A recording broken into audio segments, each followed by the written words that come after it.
तब मुझे ऐसा लगा था कि अब सारे दरवाजे बंद हो चुके हैं। अब मेरे पास फिर उस टाइम पे कोई ऑप्शन मुझे समझ में नहीं आ रहा था। Hello everyone, this is Arjun, third year MBBS student in Patna. Welcome to my YouTube channel. So today I am here to introduce Janvi Lalwani, जो कि 2022 बैच की स्टूडेंट हैं एम्स पटना में। ये पहले बीडीएस कर रही थी KGMC से, फिर इन्होंने MBBS चूज़ किया और इन्होंने 677 मार्क्स स्कोर किया नीट 2022 में।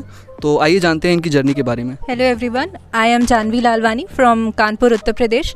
मेरा नीट स्कोर इस बार 677 है और मेरी ऑल इंडिया रैंक है 952।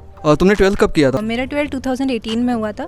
How are you feeling after getting MBBS seat in AIIMS Patna? AIIMS Patna में आके मुझे बहुत अच्छा फील हो रहा है। मतलब मेरा एम तो था ही स्टार्टिंग से कि एम्स में एडमिशन लेना है, फिर इसलिए बहुत अच्छा लग रहा है एम्स में आकर। What was the reaction of parents and relatives जब तुमने नीट में इतना अच्छा रैंक स्कोर किया? मेरे पेरेंट्स बहुत खुश थे। जिस दिन नीट का एग्ज़ाम हुआ था उस दिन रात को ही मैंने आंसर की से जब कैलकुलेट किया तो 677 मार्क्स कैलकुलेट किया था। तो मैं भी बहुत खुश थी और मेरे पेरेंट्स भी। और वो रात का टाइम था तो मुझे याद है मम्मी पापा तो ठीक से सो भी नहीं पाए थे उस दिन। नींद किसी को नहीं आई थी। बिलीव ही नहीं हो रहा था पहले तो कि हाँ इतना अच्छा स्कोर आ सकता है।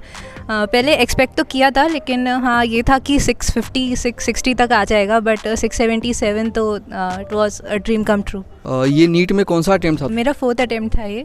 तुमने प्रिपरेशन कहाँ से किया था नीट के लिए? मैंने कानपुर से ही प्रिपेयर किया था, न्यू लाइट इंस्टीट्यूट से। स्टार्टिंग से ही? हाँ, स्टार्टिंग से ही। तो क्लास 12 के बाद तुमने नीट की प्रिपरेशन की, तो उसकी जर्नी कैसी रही? मेरी नीट की जर्नी स्टार्ट हुई थी जब मैंने 2019 में अपना फर्स्ट अटेम्प्ट दिया था। तो मेरे 492 मार्क्स आए थे उसमें with all India rank of 53,886। अब तब तो पहला अटेम्प्ट था तो लग रहा था कि सबको लगता है कि इस बार ही हो जाना चाहिए था, तो मेरा भी ऐसा ही कुछ था। तो सबसे ज़्यादा तब डिप्रेस काफ़ी हुई थी मैं कि अब क्या करना है आगे, कुछ भी समझ नहीं आ रहा था। फिर लेकिन 2020 के लिए फिर से प्रिपेयर किया। फिर बीच में कोविड आ गया, तो फिर कोविड के बाद वो टाइम ऐसा था जब सबको थोड़ा बहुत डिस्ट्रैक्शन हुआ था और उसके बीच में फिर नीट भी पोस्टपोन हो गया। तो फिर वो टाइम ऐसा था जब सब कुछ नया था, ऑनलाइन प्लेटफॉर्म्स और सब कुछ नया था, तो वो मैनेज करना थोड़ा डिफ़िकल्ट था। लेकिन फिर नीट 2020 हुआ तो उसमें मैं एक्सपेक्ट कर रही थी कि मेरा स्कोर अच्छा आ जाएगा जिस अकॉर्डिंग, मतलब जैसा मेरा पेपर हुआ था तो लग रहा था कि 650 स्कोर तक तो आ ही जाएगा, बट फिर वैसा हुआ नहीं और बहुत सिली मिस्टेक्स हो गई थी, तो जिस वजह से मेरा 602 स्कोर रह गया था और ऑल इंडिया रैंक थी मेरी 18,751। तो तब लगा था कि मिल जाएगा, क्योंकि तब यूपी में लग रहा था कॉलेजेस भी ऐड ऑन हुए थे, तो फिर लगा था कि कोई तो कॉलेज मिल जाएगा, बट लास्ट तक मिला नहीं। तो फिर उस टाइम भी काफ़ी डिप्रेस हो गई थी मैं। फिर पेरेंट्स को भी लग रहा था कि अब आगे तो कुछ ना कुछ तो कर ही लेना चाहिए। तो फिर मैंने BDS ज्वाइन कर लिया था उसके बाद KGMU में। तो ऑब्वियसली वो यही था कि KGMU बहुत प्रेस्टीजियस यूनिवर्सिटी है, तो वहाँ से BDS करना भी बहुत अच्छा डिसीजन लग रहा था तब तक। लेकिन फिर मैंने ज्वाइन किया और मेरा तब ऐसा प्लान नहीं था कि हाँ मैं प्रिपेयर करूँगी, बट कहीं ना कहीं वो था दिमाग में कि BDS नहीं करना है। तो मैंने सोचा था कि वहीं पर ही रहकर और प्रिपेयर कर लूँगी।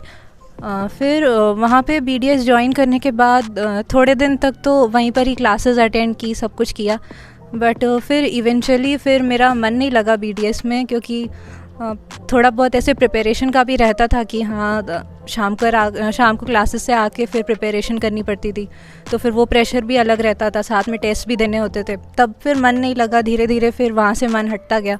तो मैं नीट 2021 के 15 डेज़ पहले ही घर आई थी। मुझे लगा था बहुत अच्छी प्रिपरेशन हो गई है, बट मैंने सिर्फ अपने नोट से रिवाइज़ किया था और टेस्ट जो दिए थे मैंने NCERT नहीं पढ़ी थी।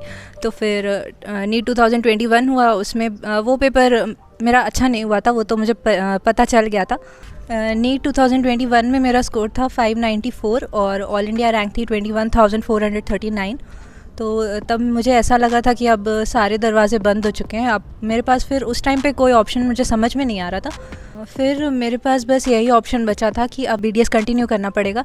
मैं वहाँ पर गई भी तो यही सोचकर कि अब कुछ भी करके अब मन लगाना पड़ेगा वहाँ पर, क्योंकि और कुछ तो था नहीं हाथ में मेरे। तो फिर वहाँ पर फिर से मेरा मन नहीं लगा, मेरा क्लास जाने का भी मन नहीं करता था।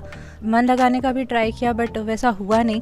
फिर क्लासेस में जाती भी थी तो भी बस कुछ टाइम के लिए, फिर मैं वापस आ जाती थी और पढ़ने का मन करता नहीं था। तो एग्ज़ाम्स भी होते थे वो भी मैं छोड़ देती थी। तो फिर यही लगा कि अब मन नहीं लग रहा तो फिर इस कोर्स को कंटिन्यू करने का मतलब कोई फ़ायदा नहीं था।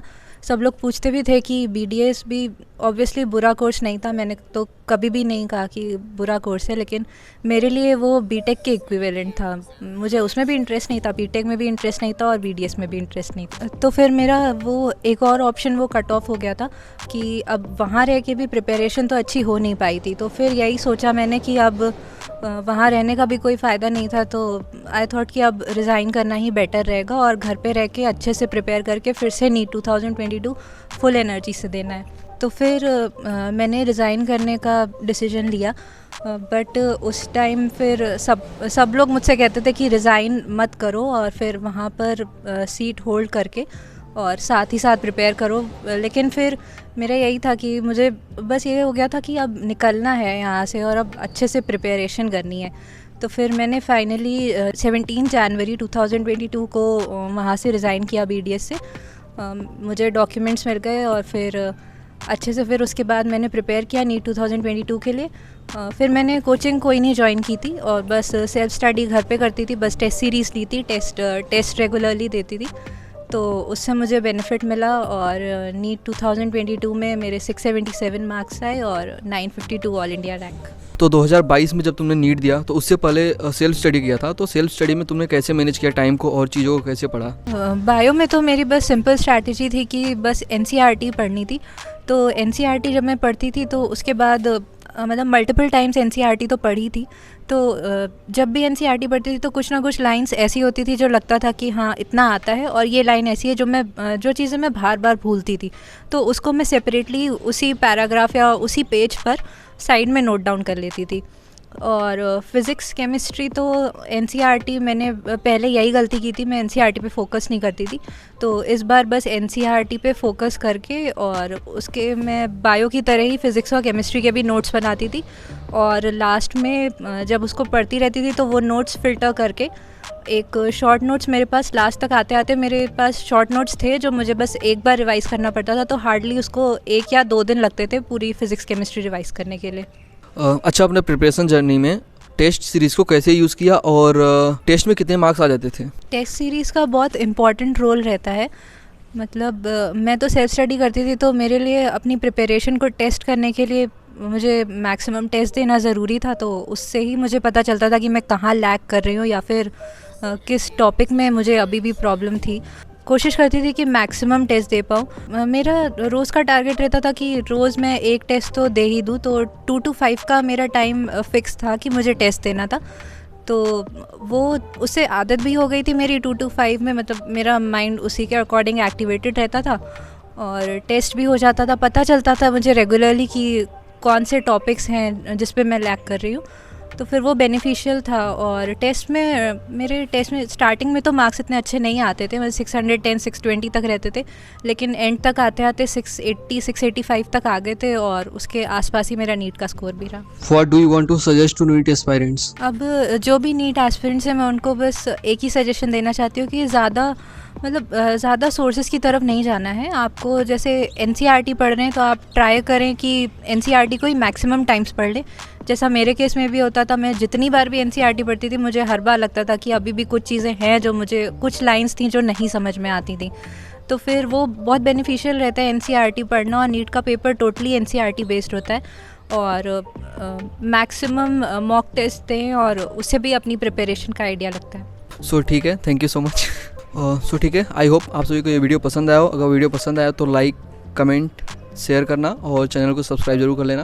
तो ठीक है, इस वीडियो में यहीं तक, मिलते हैं अगले वीडियो में।